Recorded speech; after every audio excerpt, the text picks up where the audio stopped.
Warning! Do not watch on an empty stomach and make sure your fridge is well stocked.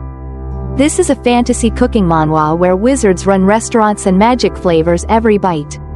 Expect enchanted recipes, mystical ingredients, and chefs who cast spells instead of salt. Let's stir up some sorcery in the kitchen.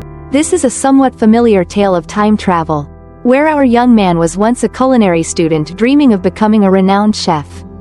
But he got whisked away to another world. Welcome to the Empire of Luverne, the alternate realm where our protagonist wakes up after being truck-cooned to death. This world's got monsters, magic, and an empire at war with dragonkind, the legendary creatures across all realms. The ruins of war greet our guy, but it seems he's quick on the uptake. Human beings are adaptable creatures.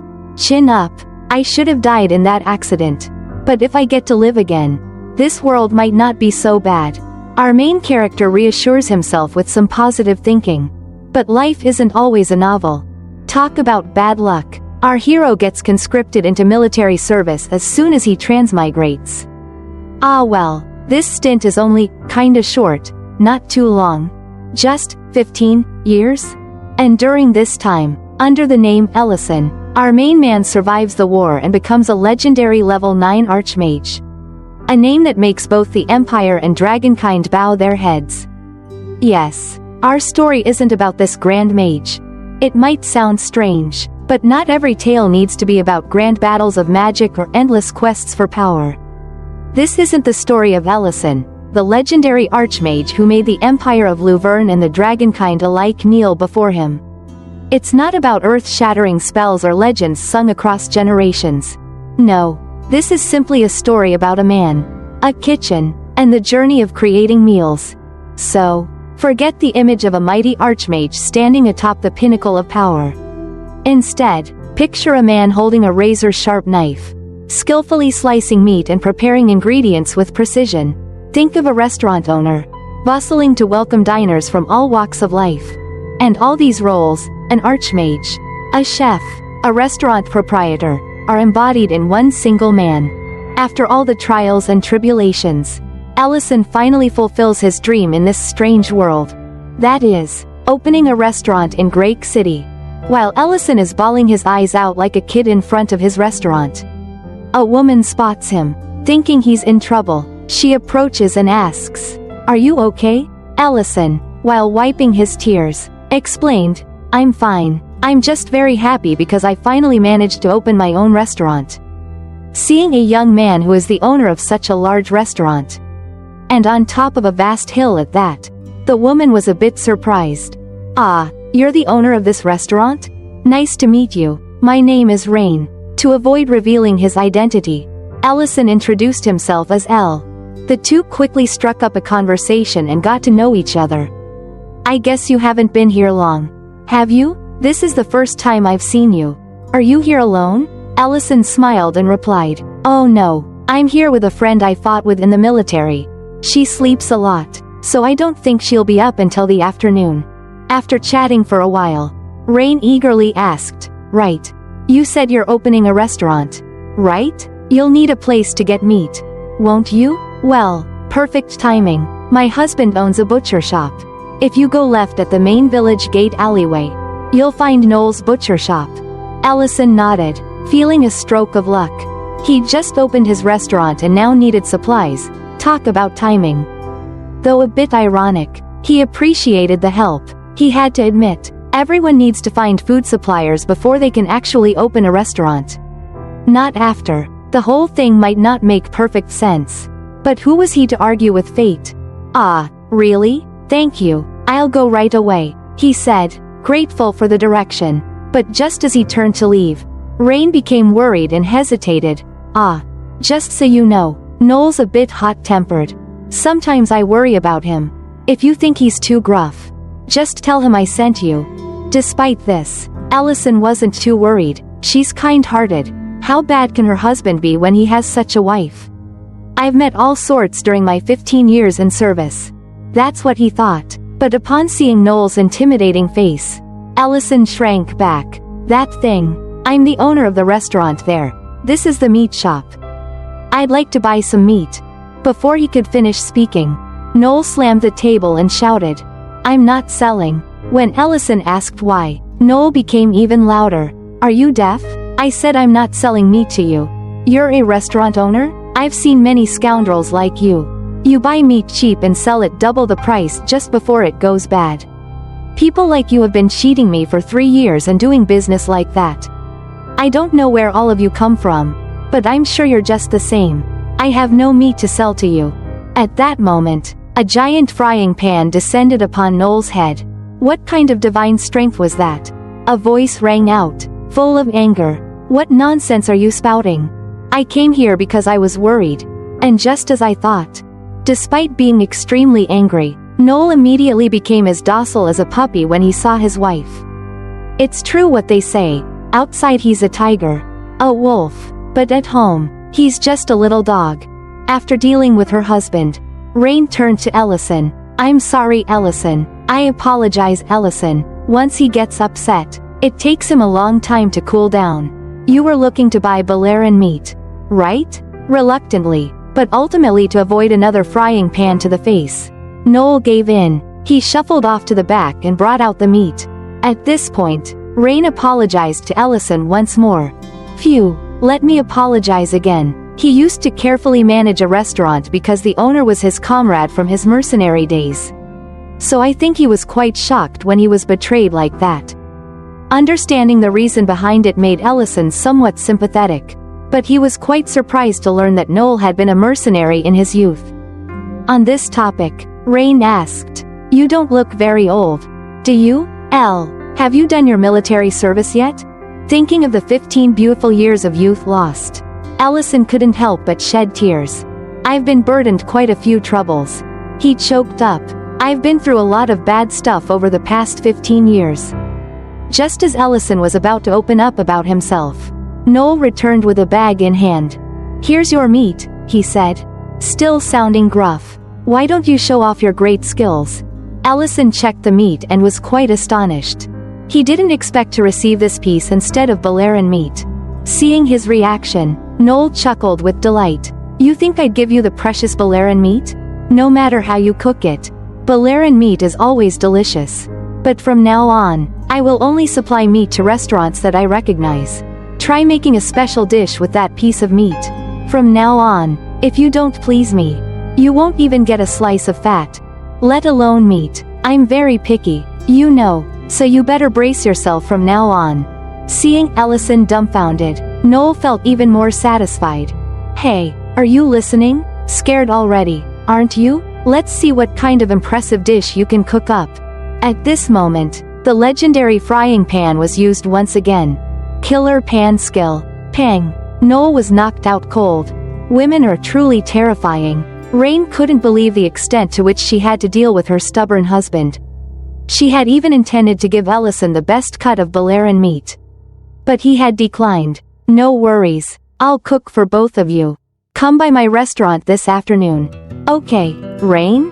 Rain was taken aback by his response. After all, the cut Noel had given them was the fatty part of a wooba, hardly the choice for a fine dish. But before she could even exchange the meat with Ellison, he turned and walked away. "This is enough. I promise I can make something delicious with this," he called over his shoulder. "See you both later." In this world, animals and livestock go by entirely different names compared to Ellison's old world. Cows are called wuka, chickens are palenque, a far cry from ordinary chicken. Palenque is considered a luxury ingredient, a true delicacy in this realm. Wolves are Balearan, and pigs are called wuba. Return to the restaurant. Ellison smiled when take out the pork belly meat. Looking at the pork belly in front of him, Ellison understood why Noel's ego was so big. The easiest meat to buy and use is wuba, also known as pork in the modern world. This pork belly is even the cheapest part of the wuba. People here don't value this part of the meat. Well, Ellison doesn't complain because it's cheap. With the quality of this pork belly, the most natural way to enjoy it is obviously to grill it. Then Ellison used magic to create a flame in his palm and lit the grill. With the abilities of a great mage, he could easily apply magic while cooking. This also made his dishes tastier than usual. As dusk fell, Noel and his wife were on their way to Ellison's restaurant following the invitation from the morning. On their way, Rain kept questioning Noel about his statement of only supplying meat to recognized restaurants. "Didn't you say you'd only supply meat to restaurants you recognize?" Rain asked. "Since when did you come up with that fancy rule? He seems honest and kind." Noel replied. "Can't you be nice to a new resident?" Noel irritably asked his wife. "You just met him today. How can you be so sure?" Rain became even angrier after hearing this. "It's better than being blatantly deceived. Don't you think others' judgment might be more accurate? You didn't even mean it. Testing his cooking skills was just an excuse. What you wanted to see was his sense of responsibility. Right? Living together for so many years. How could Rain not know what her husband was thinking? But neither of them could ever imagine that the person about to cook for them was a great mage.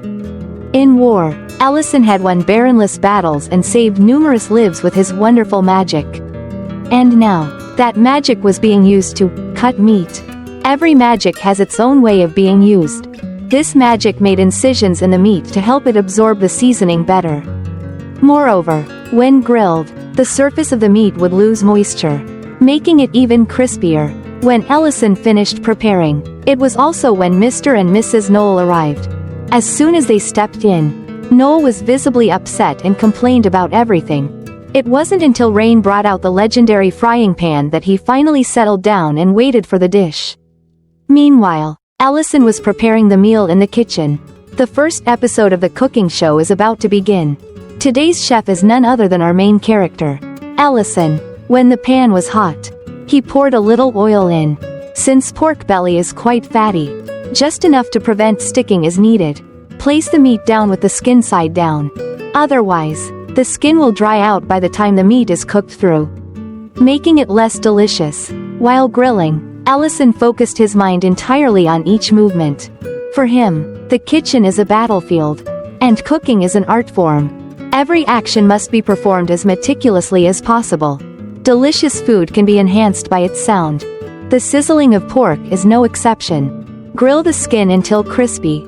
Then, adjust the temperature to get a nicer color on all sides. After sprinkling some salt, grill the meat to ensure it's cooked from within. Then, cut it into bite-sized pieces. Next, we prepare a salad to accompany the meat dish. Perhaps just eating salty dishes like this isn't quite palatable for the locals here. The variety of vegetables and fragrant dressing will help balance out the richness of the grilled pork belly. Mr. Noel seems so meticulous that it's best to avoid adding unnecessary things. Finally, we decorate beautifully. Grilled pork belly and salad completed. My mouth is watering again. Content about cooking always tortures me. Lately I've been constantly hungry. After completing the dish, Ellison carefully served it to the first two guests of his restaurant. With the first bite, Rain's taste buds suddenly exploded. She felt as if she could envision pigs frolicking in endless fields. "Oh my god, this is so delicious," Rain exclaimed. "Is this wooba belly meat?" "Yes," Ellison smiled. "It's lightly crispy on the outside but juicy inside." The slight tartness of the salad also cuts through the richness of the meat. Rain continued, "I never imagined such a perfect combination." This reaction didn't surprise Ellison much. He had tasted the terrible food of this world in the military, so he could understand why Rain felt that way. "I'm glad you like it," Ellison said. Rain smiled brightly at this moment. "I really like it," she said. "It seems I have to supply the meat to ensure that I can enjoy your cooking again." Ellison was overjoyed to hear this. "Thanks for the compliment," he said. "What about you, Mr. Noel? Does this dish suit your taste?" Ellison turned to Noel, and the sight before him was shocking. His plate was empty, his face grim with drool flowing like a stream. "No way," Ellison exclaimed. "Out of meat already? Bring more meat. I need more meat," Noel roared. Just then, Rain timely intervened with the legendary pan. "Oh, the power of women. If you want more," she said, "ask properly." Noel then laughed loudly. "You've passed," he said. "Honestly, of all the wooba dishes I've tasted, this one is the best." "Deal," Noel said. "Just say what kind of meat you want. I'll supply you with the best meat from the Luverne Empire." Finally, Everything went smoothly. Ellison had found a good meat supplier like Noel, which was enough to consider the opening day a success. But just at that moment, someone woke up smelling food. Things are about to get interesting. Late afternoon in the suburbs of Grake. Ellison had easily adapted to his new life. Just a short time after opening, the number of guests was not crowded but stable enough. Everyone who tried Ellison's cooking came back many times afterward. After seeing off the last guests, Ellison prepared to start cleaning up the restaurant after a day's work. At that moment, he realized that he was running out of spices. Sauces and spices. Everyone should know how important these are in cooking. However, in this world, they are both rare and expensive. You can't just use them as you please. Moreover, both their quality and variety are not as good as in the modern world like ours. It's tough living in a world where the cuisine is less diverse. It's boring. You miss out on a lot of life experiences living in places like that. I say this based on my travel experiences to many places. If I have a chance, I will tell you more in other stories. Ellison took out a gold coin and placed it in the magic circle he had drawn beforehand and recited the incantation only he knew. The quickest way to solve the ingredient problem is simply to use this world's summoning spell to summon objects from the modern world here. Actually, Ellison had accidentally created this spell while trying to find a way back to his old world. Magic depends on how you use it. It will have limits on the size and mass of the object. But anyway, it's still useful. This is not a perfect spell because it can't help Ellison return to his old world. He felt guilty about taking things like this, so he also left a gold coin behind. Moreover, unprocessed products like fresh meat, eggs, or vegetables all spoil when summoned here. Prepared products also have an expiration date, but they seem unaffected. Ellison doesn't know why either. And another thing is that it's very energy consuming, using up a lot of mana. Even with the title of Grand Mage, Ellison can only cast the summoning spell once a day. After changing containers for the newly summoned ingredients, Ellison put them in the magic-powered refrigerator. But as soon as he opened the fridge, he was boiling with rage. What the hell? Where's all my beer? Ellison roared. He immediately realized that the culprit was the lowly Rurin and dealt with her right away. Rurin, deep in sleep next to a pile of beer cans, got her head knocked swollen. Why wake me up? What did I do? Rurin sleepily asked while yawning. Ellison held a beer can in his hand and interrogated. Look here, who allowed you to drink all the beer in the fridge? At least clean up after drinking. Rurin was still half asleep but tried to argue back. Who told you not to save delicious food for me last time? Besides, I'm a dragon. Cleaning is for lowly beings only. I won't clean up. Seeing her talk back made Ellison boil with anger. So he gave her another swollen-headed punch and dragged Rurin off to work. Peel that pile of onions. Watching Rurin tear up from chopping onions, which hurt her eyes, she seemed harmless but Ellison was still a bit worried. She is a dragon. After all, even in human form, a dragon is still a dragon. Not to mention this dragon has the bloodline capable of inheriting the Dragon King's throne. So if she goes berserk, it would be quite troublesome. I found her after she lost her mother and home in the war with the Dragon Clan. I couldn't just leave her behind, so I decided to take her in, and we've been living together ever since. Though she's lived for hundreds of years, she's still quite young for a dragon's age. Maybe that's why she's still a bit childish. So this is a legal lowly. Huh? Ah, don't let your thoughts wander off. Those thoughts aren't healthy for you. Unable to bear seeing pitiful Rurin being punished, Ellison relented. I'll make steak for dinner if you finish peeling those onions. So no more crying. This guy knows how to cherish his jewels. As soon as she heard, steak, Rurin's eyes lit up. Steak? You promised. This lowly seems a bit easy to coax. Just then, Noel walked into the shop restlessly. Get me some beer and snacks. Ellison then opened the fridge and prepared the stuff. But since all the beer had been guzzled by Rurin, he had to serve liquor instead. Lucky that you summoned this last time. But to be sure, we need to change to a new bottle. Seeing the clear liquid brought up, Noel was astonished. What's this? This isn't beer, is it water? Ellison poured the drink while explaining. Not at all. If you're curious, why not try some? It's soju, although it smells a bit odd. Noel trusted him enough to down a glass and pop some meat into his mouth. This is pretty good. It starts off a bit bitter, but the sweetness that follows blends perfectly with the meat. This snack is amazing with soju. It has an allure that's quite different from salad.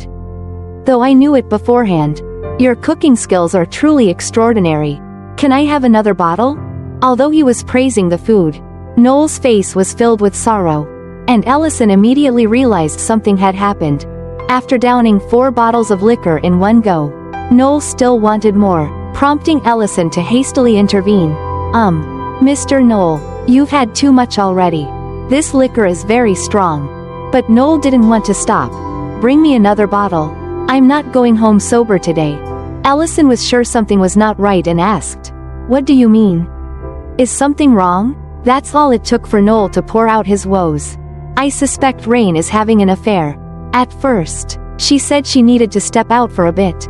But it's become frequent. For months now, she's been going out on a specific day regularly.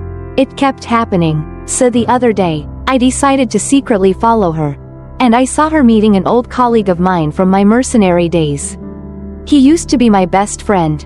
Surely that's why he suddenly disappeared after I opened the meat shop. He must feel ashamed to face me while sneaking around with Rain. And today, she went out again even though it's not her usual day of the month. She probably doesn't care about me anymore." Noel's mood shifted from anger to helpless sorrow.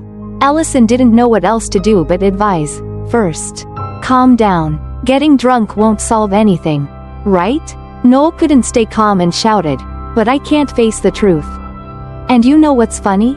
I still love Rain. Despite all this, I can't live without Rain. What should I do? Such a lovesick man." That's also why Noel has been enduring for months now. But he's reached his limit. Their marriage will soon crumble if nothing is done. Unable to ignore this scene, Ellison decided to help. "Leave this to me. I haven't known Ms. Rain that long. But I don't think she's the type to do such a thing. You wait here." Ellison then took on the role of detective to investigate this affair. And of course, he couldn't do without his assistant, the lowly Rurin. Rurin was still sobbing while peeling onions. She grumbled, "This is too much. Elle is such an idiot." After getting dressed, Ellison called out to Rurin, "Stop peeling and come out. We have some things to do. Or you can just sit there peeling away." Of course, Rurin immediately chose to escape the tedious and tear-inducing task. No one in their right mind would sit peeling onions all day like that. So a human and a dragon set off to stake out the restaurant Noel had mentioned. Like a couple of thieves from Assassin's Creed. Whoa, look how busy those restaurants are. Not like other places. The other places. Here is none other than Ellison's own restaurant. Ellison could only dream of such a crowd. But the task at hand was to find Rain, Noel's wife. Noel had said the restaurant was around here somewhere. There it is. Rain, dressed elegantly, and a man sitting opposite her in a fancy restaurant. Could he be the colleague Noel had mentioned? After locating their target, it was time for Rurin to shine. "Rurin, do you see that man and woman over there? Eavesdrop on their conversation for me." Of course, Rurin wouldn't do such a thing without proper compensation. "Okay, if I do it, will I get to eat steak without having to help you prep the ingredients?" After Ellison agreed to 2 steaks, the deal was struck. Rurin focused, using her keen dragon senses to listen in on the conversation and relay it to Ellison. "Don't you think it's time to tell my husband? Mr. Ment, I think my husband is growing suspicious of our relationship. He's also upset that you haven't visited the butcher shop," Rain said. Ment hesitated before replying, "But you know his temperament. If he knew I was helping him, he'd avoid me immediately." Hearing this, Ellison was somewhat surprised and sought confirmation. "Is that what the guy named Ment just said?" After confirming with Rurin, Ellison deduced that this didn't seem much like an affair. So he decided not to spy any longer and went down to talk directly with the two. Poor Rurin, once her usefulness was over, got sent straight home to guard the door. Quite bluntly too. Meanwhile, Rain continued her conversation. "I understand why you would think that way. But it's unfair for you to be misunderstood. You're only doing this for our marriage." Ellison popped up out of nowhere, like a magician in a soap opera. "Excuse me. May I join in?" "As you said, Mr. Knoll has completely misunderstood the two of you." Knoll, snoozing like a bear in winter at the restaurant table, got jolted awake by the grand entrance. The door swung open to reveal, drumroll please, Ment and his wife Rain. "Knoll, it's been ages," Ment said. Knoll, shaking like a leaf in a typhoon, retorted, "Yeah, you two make quite the pair." Rain, in a rush like someone who forgot the stove on, clarified, "You've got it twisted. It's not what it looks like." Knoll, fists ready like a boxer before the bell, roared, "What's not what it looks like? Anybody else would have been fine. But why him, Ment? I trusted you, you backstabber." Unable to contain himself any longer, Knoll charged forward to punch Ment in the face. But a magical shield prevented things from going too far. "Mr. Ment, please clear up this misunderstanding. Why would you let him punch you like that? The problem won't be solved that way. Mr. Knoll might calm down if you tell him that you were the one who lent him money to open his shop." Upon hearing Ellison's words, Knoll sobered up instantly. What did you say?" Seeing Knoll calm down, Ellison moved towards the kitchen with a pile of ingredients, saying as he went, "Let's all sit down and talk first. I'm off to whip up some grub." Ellison had the perfect recipe for this soap opera scene. Mr. Knoll's been hitting the bottle all day, so let's go with a hot soup for the hangover cure. And since Ms. Rain brought me Balearin meat as usual, shabu shabu hot pot it is. Explanation: shabu shabu is a Japanese nabemono hot pot dish featuring thinly sliced meat and vegetables boiled in broth and served with dipping sauces to taste. I'm not very fond of it because it feels a bit bland to me. I prefer Vietnamese hot pot for its variety of flavors and diverse tastes. And now back to our regularly scheduled cooking extravaganza. Ellison grabbed his trusty deep pan and got down to business. "I've got sauces galore and soy sauce for dunking the meat and got that broth going." He sifted through anchovies and tossed everything into the pot like a culinary wizard. The truth is that he is a magician. Voila! Shabu shabu hot pot is served. Meanwhile, outside, Knoll still couldn't believe what he had just heard and asked his wife again. "Rain, what did you just say? Did Ment really lend us money to open our shop?" Rain sighed deeply and explained, "Just like you said. When you were out of money after being scammed, Mr. Ment lent us almost all his savings to invest in our shop.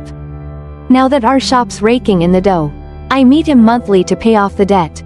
That's all," Rain explained. Knoll, sweating like he's in a sauna suit, stammered, "But that money must have come from the Lord after they nabbed the scammer.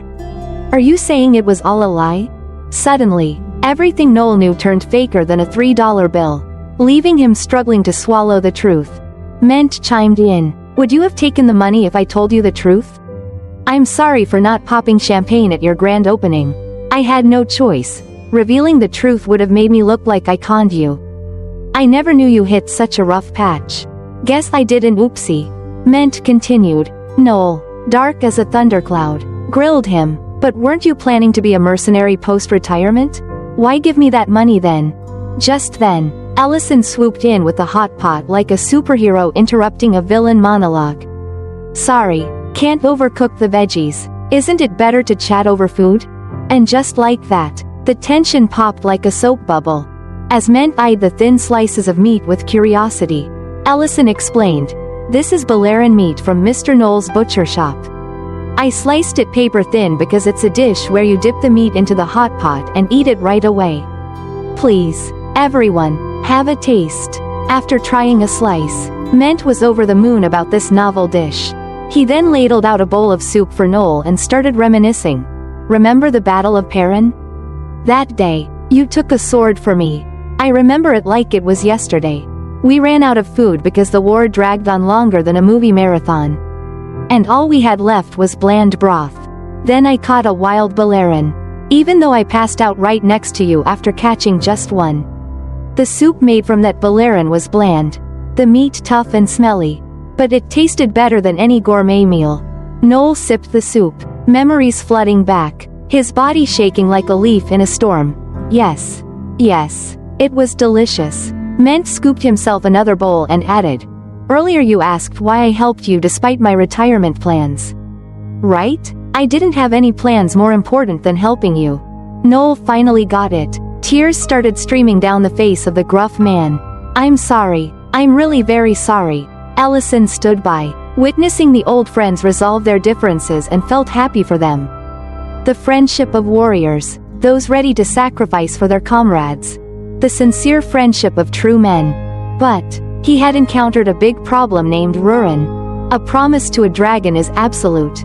But you don't seem to take it seriously at all, Rurin said angrily. Allison quickly tried to appease. "It's not even evening yet. But let me make you a steak." But Rurin was still very angry.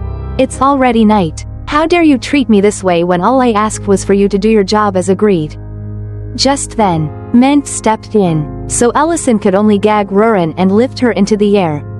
"Does this Baron is abuse of a few hundred-year-old young dragon?" Ment, although confused by the scene before him, didn't dare ask much and went straight to the point. "I came here because I want to ask you something. Recently, the mercenary troop has been entrusted with escorting a very important person. And we want to organize a party to celebrate. That's why, if it's okay with you, I'd like a dinner at your restaurant before we depart. Is that possible?" This was indeed a great business opportunity, and Ellison would certainly not refuse. The next day, Ellison went to Noel's meat shop to buy palanque meat, also known as chicken meat. But there was none. If Noel could sell that meat, he'd be rich, Ellison thought. "So you don't have it then? You promised you'd sell me any meat I wanted." Where did Noel's confidence go? Noel was annoyed but couldn't do anything about it. "Guy, palanque meat is different? So hard to catch them." "Right. I heard they've been appearing in Limona Forest recently. And that's why Ellison went to Limona Forest. But things were not as easy as imagined. Palanque is a monster that looks like a chicken. However, in this world, their behavior is completely different. They change their habitat periodically, so it's very hard to find them. And they are extremely agile, which makes catching them even harder. That's why palanque meat is a very precious ingredient with high demand." After an exhausting chase, the palanque even stopped to taunt Ellison, which made him boil with anger. Should I just set this forest on fire? Now he regretted adding this item to the menu for the mercenary troop. After struggling for a while and getting nowhere, Ellison had to surrender and ask for Rurin's help. "After this, you'll have to do quite a bit of dishwashing," Rurin said, then released the powerful aura of the dragon race, which made the palanque too scared to move. With just one black dragon roar, the premium chicken meat was in hand. How does it feel? Quite terrifying, right? If you hadn't eaten the heart of the Dragon King, you would surely end up like that palanque. Because he had eaten the heart of the Dragon King, Ellison was able to resist Rurin's attacks and keep her from running around causing chaos. That's true, but you forgot one thing. Elle had already slain the Dragon King before eating its heart. So even without eating the dragon's heart, he would still have enough power to handle all those dragons. Back in Limona Forest, after roaming around and hunting 15 more palanques, a man and a dragon returned to cook. After an incredibly hard day's work, Rurin returned to the restaurant and rewarded herself with a cold beer. But actually, she just wandered around and glared at the monsters without doing much. Drinking beer after finishing work is the best. Meanwhile, Ellison was diligently preparing food for this afternoon's guests. This dish is perfect with beer. As dusk fell, Mr. Ment's guests arrived at the restaurant and prepared to dine. But since this was a new restaurant with no reputation, it was met with skepticism. "Is this the place you talked about? Sir, are you sure the food will be good? I don't trust your taste buds." Ment. Only Miltine, Ment's junior mercenary, always believed unconditionally. People often joked that she would praise anything as delicious even if Ment fed her grass. At that moment, Ellison appeared and began serving dishes. Ment took this opportunity to introduce Miltine to Ellison. "This guy is my cherished juniors."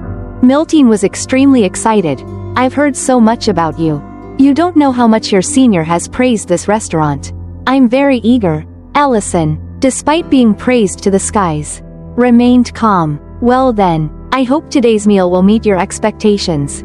The food is ready." Seeing the pile of crispy fried chicken legs and wings before them made all the diners' mouths drop open in amazement. Ellison explained when he saw their reaction. "You know about palanque, right? This is crispy fried palanque." Upon hearing this name, Miltine excitedly stood up and shouted, "Palanque, that's a legendary monster that even professional hunters can't catch." This reaction surprised Ellison a bit. "It's not that legendary. Please eat before it gets cold." For Ellison, this was just a slightly hard to find cooking ingredient. While everyone was whispering and gossiping about it, Elle thought to himself, "Can't believe that a chicken is a legendary monster that even hunters fear." Right, when you have a winged serpent as big as a mountain always by your side. These chickens are nothing, you can catch them whenever you want. The diners who just took their first bite couldn't contain their emotions. "This is really delicious," Ment exclaimed. Unlike his usual self, Miltine, not one for words, grabbed a pile of food and stuffed it all into his mouth, leaving her speechless. Just fried chicken had everyone this excited already. It truly deserved its legendary ingredient status. Due to the crowd, Ellison had to go into the kitchen to seek help from Rurin. "We can't keep up like this, there are too many customers." "Can you help serve?" he asked. "But how can a noble black dragon serve tables? Are you seriously asking a dragon to serve humans?" Rurin retorted. "I am Rurin, who has captured legendary creatures that even professional hunters couldn't," she boasted. Left with no choice, Ellison resorted to emotional blackmail. "Well, if you don't want to, that's fine, but do you remember? We talked about opening a restaurant after the war ended. That we would overcome everything together. Dragons' hearts are fickle indeed. I was so happy thinking about it. I can make you go back on your own." Though hundreds of years old, Rurin was still just a child compared to her dragonkin and was easily swayed by these words. "I get it, I've changed my mind. Serving could be a new experience for dragons. I need to bring out the beer, right?" she conceded. And so, Ellison's plan was a resounding success.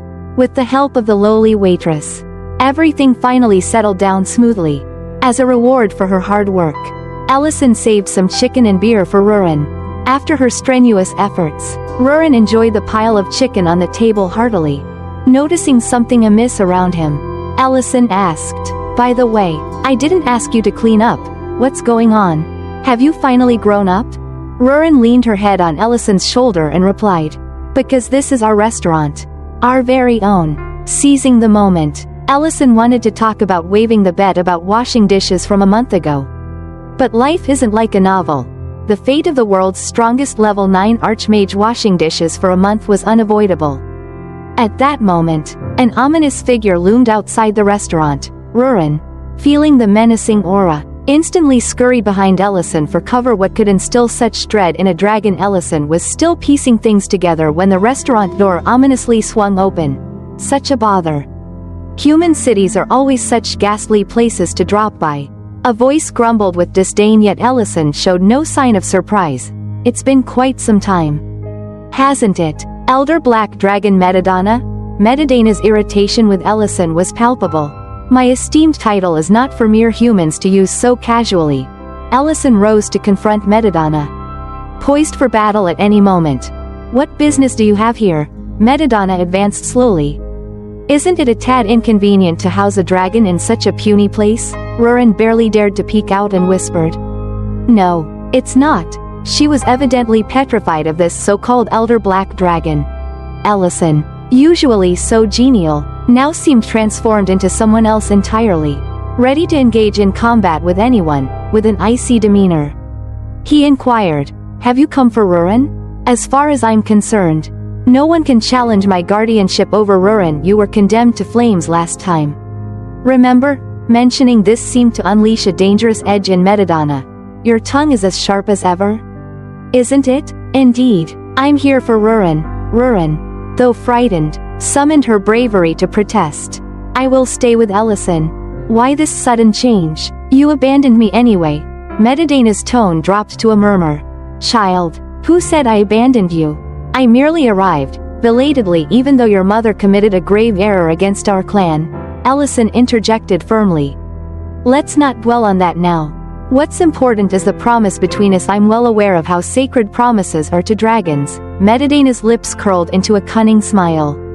Correct. I've come to talk about that very promise. Indeed, we agreed to entrust Rurin to you. But there was an accompanying condition to that promise. Shouldn't promises made earlier be honored first? When Ellison inquired about the condition, Metadana replied without hesitation. The age at which a black dragon is deemed mature in our clan is 800 years old. Until then, any dragon without its own lair is under protection and sent to the clan's holy sanctuary. Rurin had been using her mother's lair, but it was destroyed in the recent skirmish. Therefore, Rurin, who will turn 800 next year, must depart and seek her own sacred ground. This is our clan's decree. No one may contravene it. To do so would be seen as an act of war. Ellison sighed after hearing this. As you say. Let's proceed with that. Ellison responded. Metadana, upon hearing this, was infuriated and emitted a terrifying killing intent, but Ellison, far from intimidated, continued, I was just fretting over nothing. Why not? Can't we just do it? Thinking this was a declaration of war. Metadana nearly transformed into his true dragon form. You impudent child. You may have eaten our king's heart, but you underestimate us too much. True to his title as an elder black dragon, his emanating power was indeed fearsome. If he unleashed his full strength, this place would be flattened in an instant. Rurin, sensing the danger, kept urging, Ellison, I'm fine. You can't declare war. Ellison looked bewildered and said, Declare war? I was just talking about making a dragon's lair.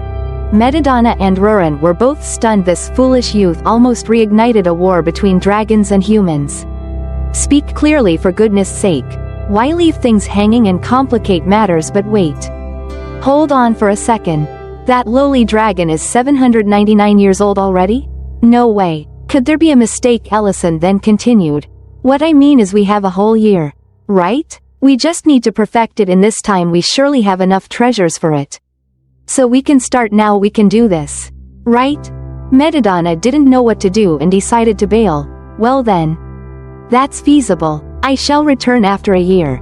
And that was the beginning of Ellison's dragon lair creation adventure. A dragon lair, simply put, is a cave for dragons to live in. Grandeur and treasure are symbols of a dragon's lair. Creating one costs a fortune and takes time. That's why Ellison won't have any free time, even if he starts now. But alas, the restaurant suddenly became unusually busy. The influx of customers was due to rumors of palanque meat being sold at the restaurant, even though Ellison had said that he no longer sold that meat as it was a special menu item. The number of customers did not decrease even with Rurin's help. The workload was still overwhelming for just 2 people. Can't keep it up like this. Ellison had to find a way to reduce the number of customers. I'm stumped. People usually look for ways to increase staff when they have many customers.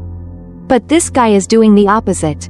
Reducing the number of customers. Truly, an extraordinary person always has their own path. The next day, Ellison took Noel into the forest to where the palanque were. Noel was still clueless about what was going on. What's this? What in the world is this? Ellison explained promptly. Palanque. What else? I'll supply you with palanque. The only one in the empire. You sell palanque meat and attract more customers. Noel still couldn't believe it was real. What? How will you catch palanque? Even the top hunters of Grake City find it difficult, but it's not hard for me at all. Just bribe Rurin with some meat. He thought to himself, then reassured Noel. You don't have to worry about that. Ment's mercenary troops have already had it once. Plus, we'll split the profits 50-50. I won't give it away for free. So I'll take half of the selling price. Noel immediately objected. What? You're doing too much work. You catch them and deliver them to us. Why only take half the money? But Ellison wasn't much concerned about money. Half is fair enough. I can't supply in large quantities, so I won't take much. Instead, you should use it as bait to sell more of other meats and buy some new clothes for Miss Rain. And treat her better. Despite being furious at Ellison's unreasonable ways, Noel had no choice but to agree. All right. I'll sell it to you. Don't change your mind, of course. Ellison wouldn't change his mind. This was his newly devised plan to reduce the number of customers coming to his restaurant, but there was one problem. The palanque would periodically change their habitat, and of course, Ellison had already considered that with just a wave of his hand. He created a massive dome barrier enclosing the palanquin in the forest. Noel witnessed this scene with his mouth agape in astonishment. To create such a barrier is not simple at all. This isn't something you can do after just a few years of learning magic. Ellison, who are you really? Ellison just gestured for secrecy. Just a retired restaurant owner after the war. Like you, Mr. Noel, so please keep my use of magic a secret. That's how Ellison's plan went off without a hitch. The next day, as planned, his restaurant was deserted with not a single customer in sight. This made Rurin wonder if this was indeed a sound business strategy and something to happy about. Ellison's tears flowed like two streams, thinking that there would still be a few customers left. But it's okay, at least now they had time to build the dragon's lair. Hearing this, Rurin was very happy. Oh right, the lair, hee. Will you live with me when we finish building the lair? Ellison immediately refused. Of course, he would live here, he had worked hard to build up his restaurant. Rurin struggled after hearing this. What? Then I don't need it. Let's declare war on the Black Dragon clan right away. It seems that humanity's fate would not be good with the temperament of this lowly dragon. If it grows up a bit more, there might really be a war. So let's rely on our main character Ellison. Ellison then had to say that the dragon lair to be built would be nearby for Rurin to finally calm down and listen. And the location of the dragon lair was none other than the hill right below the restaurant. Since the restaurant was located on the outskirts of town, all the surrounding land belonged to Ellison. Therefore, they could do whatever they wanted. However, they needed to reinforce the inside of the lair with magic, otherwise, the whole hill would collapse. Rurin was brimming with enthusiasm, ready to start digging the tunnel right away. But at that very moment, Ellison decided to slip away. I've got to head back to the restaurant. Keep it up, okay? I mean, I can't leave the place for too long. Right? Ellison said, his voice dripping with excuses. Rurin froze in place, stunned, unable to believe her comrade would abandon her just as things were getting started. But Ellison lay down on the table, enjoying this rare moment of rest. Just then, someone entered the restaurant. Excuse me, is this the famous restaurant? Ellison quickly stood up to greet them. Welcome, famous I don't know, but this is definitely a restaurant. The guest continued, I heard that I could eat legendary palanquin meat here. Ellison was immediately discouraged. I'm sorry, but we no longer sell palanquin meat. You should visit Noel's meat shop. But the guest still refused to leave. But can't I have something else? I want to eat anything. Ellison asked the guest to wait and went into the kitchen to prepare food. From this person's dress, Ellison could guess that he was like a nobleman's son in trouble. And because one should not discriminate against customers, he would serve as usual, then used magic for cooking. The only dish I can make that suits a child's taste is a hamburger because I make it often. For meat, he would use finely chopped wuka steak and shape it with some salt and fry it with butter and bread. Put the meat inside with vegetables and cover it with demi-glace garlic sauce. And finally an egg that I got when catching palanquin. Ellison thought about the recipe in his head while cooking. It had become a habit since he started learning to cook until now. Finally, a hamburger that could bribe even dragons was completed. Sparkling beauty, isn't it? Personally, I doesn't fancy American food much, but this hamburger looks truly delicious. I must make one tonight for dinner. Actually, making a hamburger isn't difficult. What matters is frying the meat and making sauce. But luckily in Vietnam we have hundreds of sauces that can be mixed together. It doesn't have to be demi-sauce. Explanation. Demi-sauce is a brown sauce made from bone broth. Espagnole sauce, herbs and dry sherry wine. Editor angrily comment, oh please. Last time you rallied everyone to my house for pho cooking and ended up hugging my PS all day long, leaving me alone to cook for everyone. You know well enough that making delicious pho takes at least 8 hours. Right? Sorry folks. Let's get back to our story. Ignore that editor guy. The young man was amazed when he saw the dish. Amazing. Is this a sandwich? Ellison, not wanting to explain, said, they are similar. Just as the young man was about to take a bite, a man suddenly burst through the door. Young master, I've been looking for you everywhere. What are you doing in a place like this? What if you get food poisoning from eating food in such a place? Please come outside with me. Ellison couldn't stand his restaurant being slandered and spoke up. I've been patient, but you've gone too far. The man still refused to stop. Are you the owner of this restaurant? I don't know if you realize who you are preparing food for. But this is the son of the Lord, the Baron of Grake City. This is the heir of Baron Grake. But that didn't concern Ellison at all. I don't care whether it's a baron or a duke. The food I serve is for customers. Is there a problem? The two then argued back and forth, neither willing to give in. Derain, seeing this, hurriedly intervened.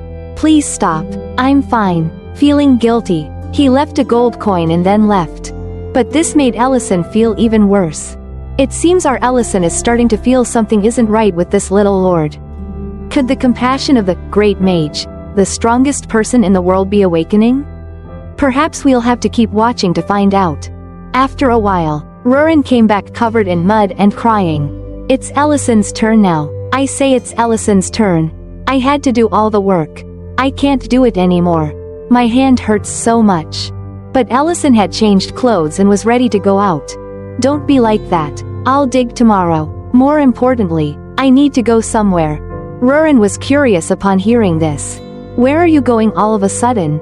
I'm hungry. Ellison focused on the gold coin in his hand and said, I'll cook something for you when we return. I've taken the money, so I must do it. We have to go to the Lord's castle. At the Lord's castle, Derain was moping alone in his room when suddenly, a teleportation portal appeared. Stepping out were Ellison and Rurin. Greetings, young Baron Derain. Derain was so shocked he couldn't speak. But Ellison approached with a paper bag in hand. You forgot something. Haven't tried it yet, have you? I've reheated it, so take a bite. Is this an interworld delivery service? Wish I had that skill every time I needed to travel. Holding the hamburger made Derain drool. Despite his many questions, he decided to take a bite first and worry later. Is this guy really going to eat food from a suspicious teleporting stranger in his room? His brain must be on vacation. Just then, there was a knock on the door. Young master, I heard noise from your room. Is everything all right? Ellison's face was the epitome of boredom. He thinks. Are you kidding? Let the kid eat his burger. You nuisance. Derain trembled and looked at Ellison for help. What now? Ellison reminded him. What do you mean, what now? Just tell him everything's fine. You're the heir to the lordship and a baron. They can't disobey you, so chin up. Derain looked down gloomily. But they've never listened to me before. They always ignore me.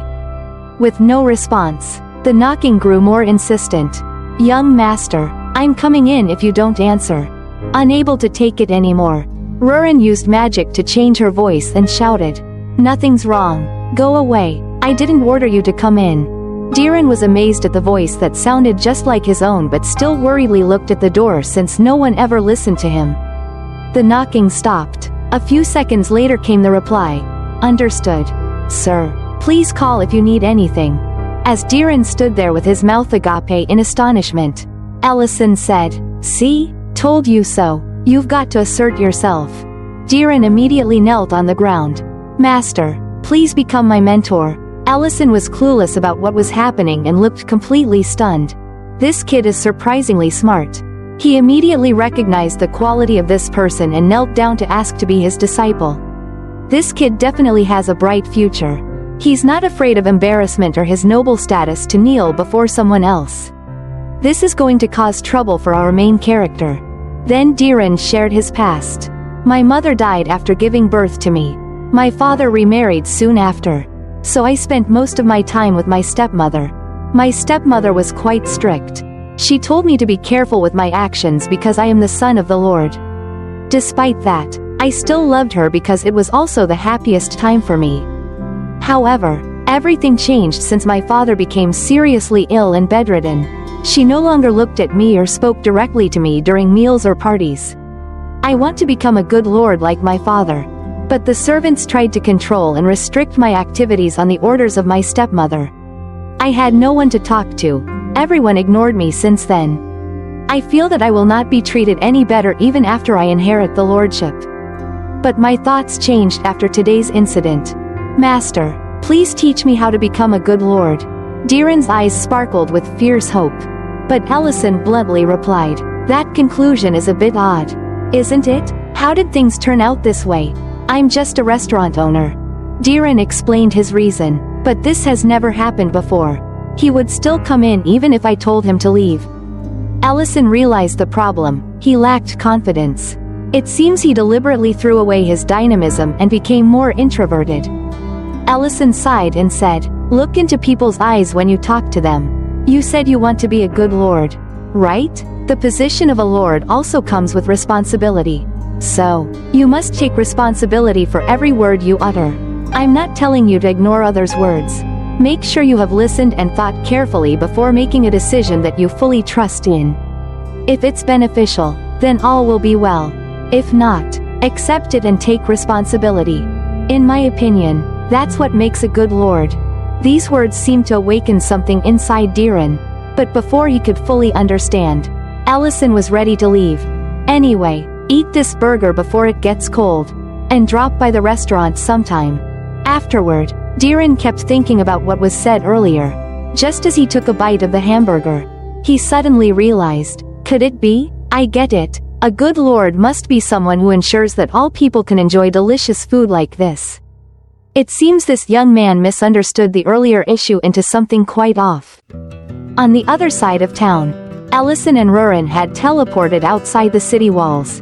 To prevent Rurin from getting any wild ideas, Ellison carefully advised, I hope you won't take what he said too seriously. Rurin then asked, you mean that kid? But why do you bother so much and talk like that? You seem really concerned. Ellison then pulled out the gold coin he was paid earlier. I'm just doing the job I was paid for. Holding the gold coin in her hand, Rurin couldn't help but be surprised. This is 100,000 runs. A regular hamburger is sold for 200 runs. Did he really pay you this much just for a hamburger? Ellison replied, exactly, that's why we need to provide him with proper service for that price. This isn't a discount diner. You know, he's as rich as a dragon. I hope from now on, he'll become a regular at our restaurant. But Rurin wasn't happy about that at all. I'm not thrilled because it means fewer hamburgers for me to eat. Typical of a gluttonous dragon. Putting the restaurant aside, let's visit the locals and scenery where Elle lives.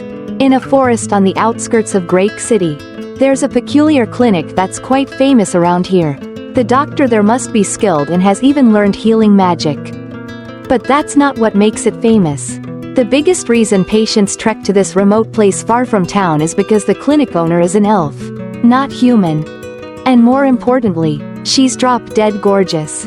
Elena, the clinic owner, is currently confiding in Rain about considering going back to her homeland. I'm thinking about whether I should return to my homeland or not. I love helping and healing people so much that I left my village despite everyone's objections. But reality is quite different from what I imagined. No one cares about the healing. They just want to meet an elf female at any cost and don't see me as a doctor. Recently, a woman came here and got angry with me. She said I seduced her husband. I know not all humans are like that, and it's not that I hate healing others. But it's really hard to keep everything inside and continue working. After listening, Rain asked, by the way, you don't like me either? Elena quickly explained, what? No, I like you, Rain. Besides, you've always treated me well. And that's why I accept this without any prejudice. Rain then asked further, so if there were more things here that you liked, would you stay? There are many things I don't like about my husband. His snoring when he sleeps. Plus he's quite clueless. But there are things I like more. I like his reliability, how he only has eyes for me, and always does his best in everything he does. You said you still love healing people, right? Then try having dinner at the restaurant next to the hillside tonight. The reasons for you to love this place might just increase bit by bit. And Ellison's restaurant could be one such place. On the flip side, Ellison was caught red-handed by Noel while digging a hole with a pickaxe. Hey, Ellison, what are you up to here? I was just about to head to the restaurant. Ellison greeted him back with a smile. I'm on my way there too. Just got caught up in some construction work. And who might this be? As introduced by Noel, this was Nellin, his grandson. They had matters to discuss. so they decided to talk over a meal at the restaurant. At that moment, Noel mentioned that his wife and an elf would be visiting the restaurant. Hearing this, Ellison immediately shouldered his pickaxe and headed back to the restaurant. On the way, he asked Noel, "Usually, elves don't leave their home forests. That person must be quite famous, right?" This topic seemed to irk Noel. "You don't need to ask me, apparently. All the boys in town have been flocking there even if it's just for a splinter in their finger. It's despicable really. Hearing such things makes me understand why elves despise humans so much." Ellison responded, "Not all elves are like that. You shouldn't stereotype them. I do acknowledge that elves are a very proud race." But before Ellison could retract his statement, he witnessed an astonishing scene. Elena, a noble elf, was kneeling down trembling in fear before Rurin. You are a great being. Please forgive my rudeness." Rurin radiated a menacing aura. "So you realize your rudeness? I'll overlook it if you spend the rest of your life as my servant." Ellison was agape with shock at this scene. Rurin boasted upon seeing Ellison return. "Oh, you're back? I've just acquired a useful elf servant for myself." At this moment, Ellison's hands clenched tightly, engulfed by flames of anger. "What are you doing with our customer? Huh?" Rewinding a few minutes earlier, when Rurin was lounging on the table and Elena pushed the door open. "Is anyone here? Is this Ellison's restaurant?" Rurin stood up to greet her. "Yes, it is, but he's not here right now. More importantly, you're an elf?" Once again being noticed for her race. Elena bowed her head to the ground. "Yes, that's right." Rurin then approached. "The elf race is very beautiful. Indeed, it's no exaggeration." Elena awkwardly replied, "Oh, you are beautiful too, and you look much younger than me." Rurin gave a dangerous smile. "Younger? Are you saying I look young? I may be young compared to my race, but I'm still much older than you. Who allowed you to speak so casually to me?" A terrifying aura was immediately released, causing Elena to kneel trembling on the ground. And this was the scene that Ellison witnessed just now. And of course, our main character immediately took action. After handling the situation, Ellison cheerfully opened the door for customers. "Sorry for the noise. Please come in." After getting a bump on her head, Rurin cried tragically. Elena, witnessing this scene, was wide-eyed in astonishment. "Am I dreaming? Is she really a dragon?" One thing that everyone from children to the elderly knows is never to anger a dragon. Dragons are walking natural disasters that can whimsically burn down entire villages. They are the strongest race, the pinnacle of all species. I've heard legends about dragons since I was a child, so much so that I'm sick of them. However, he is treating that dragon like a child. Who really is he? While Elena was still bewildered, Ellison approached. "I apologize on her behalf for what happened earlier. I really didn't expect such a thing to happen while I was away." Elena, still frightened, asked again, "Are you really human?" Ellison was a bit surprised by the question but then realized that Rurin had revealed her dragon identity. With no other choice, Ellison whispered to Elena, "Yes, I am human, and that girl is a dragon. As you already know, living with a dragon is quite strange, but it's hard to explain. Can you keep a secret?" Elena trembled with fear. "Of course, I have no intention of disturbing a dragon. I don't want to die yet." Ellison didn't know what else to say other than reassuring her that she wouldn't be killed here. It seems like Rurin has left an extremely bad first impression. At this point, Ellison asked, "Speaking of which, are you Dr. Elena that Noel referred here?"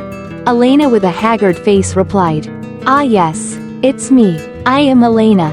Ellison grimaced upon hearing that. You can imagine a half-star review about the restaurant like in the modern world. "I came here on a friend's recommendation, but ended up being captured as a subordinate. Oppressed unbelievably. Such a terrible first impression indeed. If this were Earth, this place would have been shut down by the online community already." Elena continued, "I've heard that you can eat very delicious dishes here even if they are only made from vegetables. When it comes to food, Ellison is extremely professional." "Yes, that's possible. Do you have any allergies?" Elena explained, "Not for humanitarian reasons, but my body can't digest meat. So as long as I don't eat meat, I'm fine. Allison thought for a moment and then started preparing food in the kitchen. The cooking show begins. Today's topic will be nutritious vegetarian dishes. There are many delicious dishes that don't need meat, but I think pasta is one of the best. Add thinly sliced onions, garlic, and mushrooms to a pan with hot olive oil and sauté. This way, different flavors will combine to create a harmonious taste. Next, strain crushed tomatoes through a sieve and add to the pan. Season with salt, sugar, and other spices. Then reduce the heat and watch so the sauce doesn't burn. While waiting for the sauce to thicken, boil pasta for 8 minutes. Additional explanation. Pasta comes in many numbers. Each number will have different boiling times. Please pay attention to the packaging. Remember to save some pasta water. Finally, mix the pasta with the sauce and add some pasta water to help thin the sauce. And the pasta dish is complete. Afterward, Allison served the dish to Elena. Please eat this with a fork. I didn't add any meat so you don't have to worry. Just seeing the dish made Elena want to eat it immediately. She picked up a fork and carefully enjoyed this delicious pasta dish. Meanwhile, Allison continued serving wuba meat to his nephew Noel but noticed that Nellen seemed unhappy. Could it be that he doesn't like this dish? When he turned to look at Elena, Allison almost couldn't believe his eyes. The noble elf image had completely disappeared, replaced by a gluttonous girl enjoying her meal. Elena happily thought to herself, delicious. Until now I've only been eating raw vegetables. I never knew there could be such delicious food. Elena needed only a few bites to quickly finish off the plate of pasta. At that moment, Allison approached her side, startling her. It seems that you really enjoy pasta? Elena hastily covered her face in embarrassment. I'm sorry, it was so delicious that I couldn't help myself. Allison gave a friendly smile and handed her a handkerchief. Don't worry about it, I'm glad you like it. Elena blushed and replied, yes, I attract quite the stares in town. So I usually just munch on veggies I snag from the market. It's not like I haven't thought about chowing down at a restaurant. But they don't have much of a menu for us herbivores. And even if they did, the food is pretty much like eating raw veggies. So I wondered if cooking was really necessary. Allison totally got Elena's vibe. Everyone here doesn't spice things up much. So everything tastes like Blandsville. At this point, Elena got all jazzed up. But my mind did a 180 after coming here. That dish earlier was seriously delish. Big thanks to Miss Rain. Allison finally dared to breathe a sigh of relief. Thrilled to hear that. Just then, Noel suddenly stood up and bellowed. What's that? What did you just say? Nellen piped up again. I just realized that Mom and I don't share any blood ties in. Where'd you hear that? Nellen slammed the table and shouted. That's not important right now. I've been duped. I can't focus on work. That's why I left the mines early. I couldn't just go home. Elena and Allison were all ears to the drama and didn't dare make a peep. It seems that no matter the world, eavesdropping is an essential skill. Don't you know what Miss May went through to raise you? She worked day and night just to take care of you. Even though your dad sacrificed himself as a mercenary. Don't you think it's noble of her to raise a kid that's not her own flesh and blood? Aren't you smart enough to figure that out on your own? Nellen's face turned dark as he stammered. I know that. I know I'm at fault. But this morning I was too hot-headed and angry. So I refused the lunch Mom prepared and called her an old hag. At this point, Noel grabbed Nellen by the collar in rage. What? There are things you can say. And things you absolutely cannot. You blockhead. Things were spiraling out of control and Ellison had to step in. 1 hour before Noel and Nellen arrived at the restaurant. Nellen's mom was so worried she brought food deep into the mines for her son. But she had no clue Nellen wasn't even there. And right then, Rain burst through the door in a panic and screamed, Nellen. It's a disaster. Hurry up and follow me to the mines. The mine collapsed where your mom is right now. She's trapped inside. Noel was so agitated that he shouted, What do you mean the mine collapsed? And what happened to Miss May? After the recount, I'm not sure anymore, but it seems she went inside to look for Nellen, and then... Nellen couldn't keep his cool and dashed towards the mine alone. Allison and Elena also wanted to join, hoping to be of some help. At the mine, Everyone was trying to calm down an agitated Nellin, who now just wanted to dive into the rubble to save his mother. Calm down, Nellin, it's dangerous. It could collapse again, they pleaded. Allison and Elena arrived shortly after. Please stay calm, we will go inside and save Nellin's mother. Allison explained. This girl is a healer with healing magic. There are many injured people inside the mine. You guys are wasting time saving people. Finally, after some explaining, they were allowed to proceed inside. On their way, Elena spoke up to Allison. I appreciate your help, but you didn't have to follow me in here, it's dangerous. Just then, the mine shook and countless rocks fell. But luckily they were all blocked by Allison's magic shield. You see, I'm quite adept at magic, I'll block any rocks that dare attack you. Allison said. Elena was amazed. So you're a wizard? Allison continued as they moved deeper into the mine. I was quite successful in my youth. But now I've hung up my sword. But I'm curious why you decided to come here. Elle continued. I heard you own a clinic in the city. Because one of my friends is also an elf. I don't think you own that clinic just because you're an elf. And surely humans haven't always treated you well. Yet you decided to go into a collapsed mine to save people. Is there a special reason why you did that? Right at that moment, as Elena was about to respond, they reached a fork in the road. Oh no, the path splits. We don't have time to search both ways. Allison closed his eyes and began chanting a spell. After summoning spirits and illuminating the entire space, they found the injured worker. Seeing the moving lights, the worker exclaimed in panic. What's this? I must be on my way to heaven. I'm starting to hallucinate. Just then, Allison and Elena appeared, and the worker exclaimed with relief. Are you the rescue team? The spirits then split up and went down both paths. And in just a moment, they had found another injured person. And so, the rescue team was operating at full capacity. Allison took on the role of protection and moving rocks with magic, while Elena focused on using healing magic to save the workers. After first aid was administered, Allison also transported the injured out using magic. After a while, all the workers had been rescued, except for Nellin's mother who had not yet been found. The two continued deeper into the mine and discovered Mrs. May lying unconscious on the ground. Elena immediately approached and assessed the situation. She is seriously injured. I will use stronger healing magic on her, but I cannot guarantee the outcome. Elena placed her hand in front of her chest and began to chant. A gentle blue light immediately enveloped everything. Rain, unable to do anything at the moment, cried incessantly. Noel stood by, also only knowing how to comfort her. Elena said that magic will work. So don't worry too much. She will definitely wake up. Nellin then opened up the basket next to his mother. It was the breakfast that his mother had painstakingly prepared, but he had harshly rejected with unpleasant words. Now it was too late for regrets. At that moment, Mrs. May's arm suddenly moved. Nellin, is that you?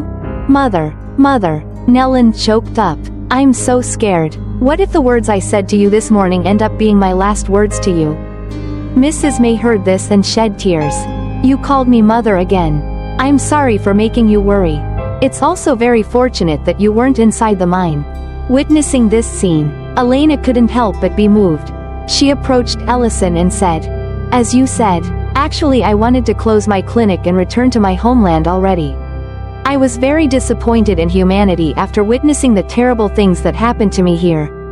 But then Miss Rain said this to me. Try to increase what you like here. Perhaps I rushed over here to look for that. The lifespan of humans is shorter than that of elves, but they can freely express their emotions. That's why people are easily disappointed and hurt. I've felt that way before. But ironically, that's also why I opened my clinic. I think there are many things here that I like which make it impossible for me to leave. I like the genuine emotions of humans. And now I know that the food here is very delicious. Today, I've realized many things. Before she could finish speaking, Elena nearly fainted from exhaustion. But fortunately Ellison was there in time to support her. The atmosphere suddenly became awkward. That's right. If that female dragon saw this scene, the elf wouldn't get away with just kneeling. Then, Allison began to transmit magical power through his hand. Elena felt the magic power flowing into her and was extremely astonished. Isn't this the magic power transmission of the elf tribe? Allison quickly let go of her hand and explained. The friend I mentioned taught me this magic. His name is Beeden. As soon as she heard this name, Elena exclaimed in shock. Beeden? The hero of the elf tribe. Beeden? How did you? Allison simply explained that he was once a renowned wizard. Meanwhile, on the hill below the restaurant, Rurin was still digging a hole by herself. That damn Elle. He always leaves me alone. How can he tell me to dig because I'm not allowed to use magic in front of others? It's not fair. I just want to recruit a subordinate to help with the restaurant. Just then, a stream of water suddenly burst forth, soaking Rurin completely. Scene change. At this moment Ellison is questioning. You say that water naturally sprang up from the ground? And you want to know where it came from and dug until you ended up like this? Rurin, covered in mud, defiantly proud. Exactly. Ellison did not get angry but held back. Don't get mad. She didn't mean to drive me crazy. Looking at the battlefield rain made on the ground, it seems that Rurin tried to continue digging but found nothing. Perhaps she hit a water vein. She dug quite deep. But even using magic, seeing it from here is impossible. Do you remember what we talked about before? We need to cover the ceiling of the hole with a barrier. Of course. Rurin remembered that. Otherwise this hole would have collapsed long ago. Ellison then emitted a huge amount of magical power and created a magic circle. Rurin at this moment reminded him on the side. Remember to control your power. Otherwise you'll blow away the whole hill. The magic Ellison used was level 8 magic. In just a blink of an eye, the hole had been dug much deeper. Rurin also did not forget her task. With just one stomp of her foot, she erected a barrier that helped protect the ceiling from collapsing. And so Rurin's dragon cave was completed. Just at that moment, the ground cracked open and a jet of water burst forth from the earth. Edison observed carefully. The magical power hit an underground water vein. So water gushed out. This must be hot mineral water. But Rurin didn't think twice and rushed forward intending to bathe. Ellison immediately shouted a warning that it was hot water. But it was already too late. Rurin was enveloped by the hot stream and let out a loud scream. After which she had to take off her soaking wet clothes and warm up. Listen here, you can't just rush into things like that, Ellison reminded her, while conjuring a spherical magical barrier. By pressing the barrier into the ground, the earth would settle down and form a clean water reservoir. Then, by removing the top part of the barrier, a hot spring is created. Ellison then unceremoniously tossed Rurin into the water. Rurin screamed in terror as she fell in. It's hot. I'm going to be boiled alive. But then she realized the water was just warm. Of course, because Ellison had cooled it down beforehand. Afterward, he took off his outer clothes and joined Rurin in the water. Rurin hesitated for a moment before asking, I saw you disappear somewhere. Where did you go? Ellison replied that there was a mine collapse. So he went there to rescue people. But Rurin was only concerned about weather. Did you go with that elf girl or what? Ellison hurriedly explained. Of course I needed her. You know I'm not very good at healing magic. Right? But Rurin pouted and turned away. No wonder you looked so happy. I had to dig this hole while you know I hate elves. And all other races too. Except for you. The little girl seems jealous seeing our main guy hanging out with another girl. Then, Ellison carefully prepared a hot cocoa and handed it to Rurin, who despite being sulky, couldn't resist and took the cocoa cup and drank it deliciously. Seeing the atmosphere soften, Ellison prepared himself a cup while saying, Cocoa powder is made from cocoa beans. This simple-looking powder actually requires many steps like planting, fermenting, drying, roasting, grinding finely, and many more to make it. Many people have worked hard so we can enjoy it. I have enough power to blow up a mine, but still lack the ability to heal the injured. Even finding simple ingredients for the restaurant without Mr. Knoll's help is impossible. Even if I use magic to create a space here, it can't be done without the help of the dwarf tribe in building the dragon cave. People may differ in race, abilities, and personalities, but that doesn't mean we should shun them. Even if one were a dragon, they couldn't handle everything alone. Rurin understood some of this. I get it now. But I will still treat you differently than them. You are special. And so they enjoy the hot spring together all night long. They just bathed in hot water. Don't get any funny ideas. Meanwhile, at another location, Ment's group of mercenaries encountered trouble on their escort mission. They were surrounded by a group of people and pushed towards a cliff.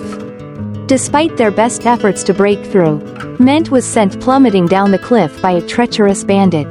The next day at ELL's restaurant. Today, Ellison had put up a closed sign to focus on other tasks. When Rurin asked why, he explained, "We had hot cocoa yesterday. Sadly, we ran out of milk. So I'm going to build a farm so we'll always have a supply. But every castle starts with bricks. And to have a farm, you need livestock to graze.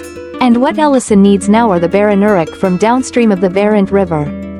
When Ellison told Rurin to teleport downstream of the Varant River, she was confused. "You don't understand. I can't teleport to a place I've never been. The last time, I teleported us to the Lord's castle by following the scent of that kid." But Ellison remained insistent. "I'll tell you the location and distance. So just trust your instincts." Reluctantly, Rurin agreed, and they teleported to the lower Varant River. From there, Ellison could clearly see a herd of Baranuric nearby. But they were both free falling from above. In that moment, they still found time to argue. "You're a dragon. Why are you afraid of falling? Don't you have wings?" Ellison teased. Rurin clung tightly to Ellison's neck and shouted, "I'm not transforming into my dragon form. I'd rather die." For some reason, Rurin refused to transform into her dragon form. And Ellison didn't dare ask why. Fortunately, thanks to Ellison's magic, they landed safely. Upon touching down, Rurin was awestruck by the vastness of the river. When Ellison explained that it was the sea, Rurin blushed a little. "I've never seen the sea before since I was born," she admitted. A little embarrassed. Seeing her reaction, Ellison decided to make a plan for a beach day, which Rurin was ecstatic about. The task for the day was simple. Both of them needed to catch around 10 Baranuric. The one who caught fewer would have to cook for the day. Back at the restaurant, 3 people were hanging around outside the door as if they hadn't eaten in days. It seemed Ellison's loyal fans couldn't survive without his food. While waiting, the 3 got to know each other. Ellison had no idea what was going on and was having too much fun with Rurin to notice until he returned. Thanks to the Dragon Clan's mind control magic, the Baranuric were now obediently staying in the pen. The fragile fence Ellison built should hold, and he planned to construct a proper sleeping area for them soon. But for now, his focus shifted back to reopening the restaurant. Ellison was shocked when he saw the 3 hungry people loitering outside. Thankfully, he had returned just in time to avoid a disaster. The trio was soon treated to their favorite dishes. One of them asked jokingly, "Honestly, what would you have done if I hadn't come back today? Just waited outside like that?" Another replied casually, "I guess you would have had to dig 3 graves next to the restaurant." Cause of death: starvation. Ellison couldn't help but laugh. But there were truly no words for this situation. Meanwhile, Rurin was stuck washing a mountain of dishes since she lost the bet to Ellison. While she worked, one of the 3 people asked, "So, how are you going to manage the Baranuric? Aren't you short on staff?" Ellison thought for a moment before answering, "I'm planning to hire some employees. The pasture needs careful tending. So I can't just hire anyone. I'll need to set up some recruitment tests." Noel, ever the schemer, had an idea. "Are you planning interviews? Don't worry about it. Don't elves have the ability to see through people's hearts? The boss here needs to know who's good and who's bad. I've met plenty of people when I was a mercenary. We bothered you on your day off. So let us help you out. We'll conduct the interviews and pick the most talented employees for you. Leave it to us." And so, the next day, the interview process for the pasture positions began. Word spread quickly, and many applicants showed up. The judges this time were none other than Noel, Elena, and Diran. The first applicant opened the door, only to be immediately rejected. A young man with no enthusiasm. "How could someone like you manage the Baranuric?" Noel grumbled. The next applicant was a handsome young man who seemed enthusiastic, which pleased Noel, but as Elena peered into his heart, she immediately rejected him. His thoughts were full of indecent ideas about her. The next applicant was a middle-aged man with a pipe in his mouth. "I have 35 years of experience. And I'll make this the best pasture in Grake," he declared confidently. This time, it was Diren's turn to ask the questions. "So, what do you think about the comfort of the Baranuric?" The man was completely baffled by the question. But before he could respond, Diren unfurled a scroll filled with detailed writing. "What plans have you made for the Baranuric's sleeping arrangements and activities? If someone has ill intentions toward them, how will you handle it? What about the milk supply? Have you prepared a plan to compete with others? I'm also curious about how you'll manage any sick or injured animals. Will you write health reports for the Baranuric to ensure they're healthy? This is more than just a pasture. I'm a baron who cares about both the Baranuric and my people. Don't underestimate them." The man couldn't take it anymore and stood up, muttering, "What a crazy guy," before storming out. Diren, undeterred, shouted after him, "Where are you going? You have to protect the people. People like you don't care if the Baranuric are sad or not." Allison watched the scene in stunned silence, feeling a sense of unease. The interviews continued, but the further they went, the more ridiculous and unreasonable the trio's rejection criteria became. Some applicants were dismissed without even having a chance to speak. At this point, Allison was near tears, helplessly watching the chaos unfold. Enthusiasm mixed with ignorance had turned into total disaster. After a while, there were no more applicants left. Are there really no more applicants? Is the salary too low on the notice? Noel chuckled, still unaware that the trio's antics were the reason everyone had fled. With no other option, Allison stepped in. "Sorry, I really appreciate what you've done. But let me handle the next interview." At that moment, the door opened, and Miltine walked in. "I saw the recruitment notice. Can I work here?" Noel was shocked. "Miltine? What are you doing here? Aren't you on an escort mission?" Miltine explained. "We were attacked by bandits. And the senior fell off a cliff while trying to help me." Noel's face turned pale. That idiot, meant. Why didn't he tell me about this? How's he doing? Miltine's expression darkened. "He's injured all over, but he can only move one leg. He had to retire from being a mercenary." Even though Elena really wanted to help, too much time had passed, and she couldn't do anything. All she could do was examine him and check on his condition. Rurin, overhearing, interjected, "But why are you the one looking for a job when Ment is the one who's injured?" Allison immediately scolded her. "Mind your words. She's already under a lot of stress. And you're complaining." But Rurin, still curious, pressed on. "Aren't you curious? It seems she's also quit being a mercenary. It's strange that she's with Ment and is now applying to work here." Miltine shyly explained, "I just want to find a suitable job for Mr. Ment so we can work together." She blushed as she spoke. Everyone could immediately understand the situation. Noel couldn't believe it and asked, "Wait, how old are you?" When Miltine said she was 29, Noel exclaimed, "You're 13 years apart." Miltine wasn't bothered. "I only see age as a number.